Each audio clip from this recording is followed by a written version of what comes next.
দীর্ঘ সময় পর আবারও ছোট পর্দায় ফিরছেন বাংলা টেলিভিশনের জনপ্রিয় অভিনেত্রী। কথা হচ্ছে বাংলা টেলিভিশনের জনপ্রিয় মুখ অভিনেত্রী তৃণা সাহার। খড়কুটো ধারাবাহিকের গুনগুন দীর্ঘ বিরতির পর আবারও ছোট পর্দায় ফিরছেন। শেষবার তাকে দেখা গিয়েছিল বালিচর ধারাবাহিকে, যদিও টিআরপি কম থাকার কারণে সেই ধারাবাহিক খুব অল্প দিনেই বন্ধ হয়ে গিয়েছে। মূলত প্রত্যেক বছরের মতো এবছরও বাংলা টেলিভিশনের পর্দায় আসছে স্টার জলসার অ্যাওয়ার্ড পরিবারের শো।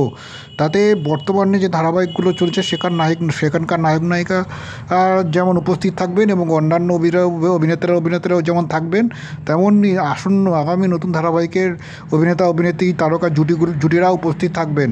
আর সদ্য সেই অ্যাওয়ার্ড শোয়েরই প্রোমো প্রকাশিত হয়েছে।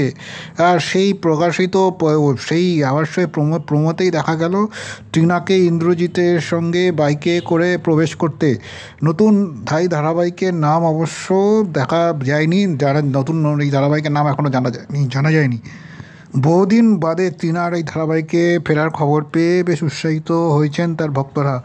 অভিনেত্রী হিসেবে সেরা নায়িকাদের তালিকায় থাকা যোগ্য জাবিদার যে তিনিও, যদিও তার শেষ ধারাবাহিক বালিঝড় সেরকম সাফল্য পায়নি।